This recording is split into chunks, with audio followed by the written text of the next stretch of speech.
জামায়াত এমপির সেই ভিডিও নিয়ে দাবি শিক্ষার্থীর মুনামির পোস্ট।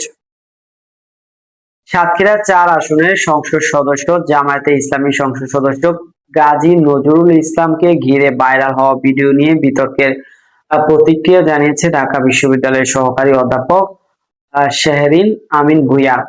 বুধবার 22শে জুলাই নিজের ভেরিফাইড ফেসবুক অ্যাকাউন্টে দেওয়া এক পোস্টে বিষয়টি প্রকাশ করেন তিনি।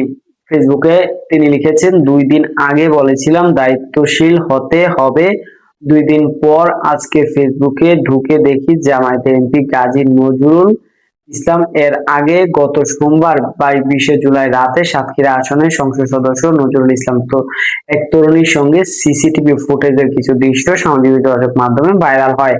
সেই ফুটেজে তাদের একটি কক্ষে অবস্থান করতে দেখা যায়। ভিডিওটি সামনে আসার পর তা নিয়ে নানান আলোচনা ও গুঞ্জন শুরু হয়। ভিডিও ছড়িয়ে পড়ার পর এক লিখিত বিবৃতিতে এমপি গাজী নজরুল ইসলাম বলেন, ভিডিওতে দৃশ্যমান তরুণী মরিয়ম বেগম তার দ্বিতীয় স্ত্রী। গাজী নজরুল ইসলাম ব্যক্তিগত মুহূর্তের ভাইরাল ভিডিও নিয়ে ব্যাপক আলোচনা সমালোচনার পর বিষয়টি বিবৃতি দেয় তার দলের জামায়াতে ইসলামীও। দর্শক, সাবস্ক্রাইব করবেন, লাইক করবেন, শেয়ার করবেন, কমেন্ট করতে বলবেন।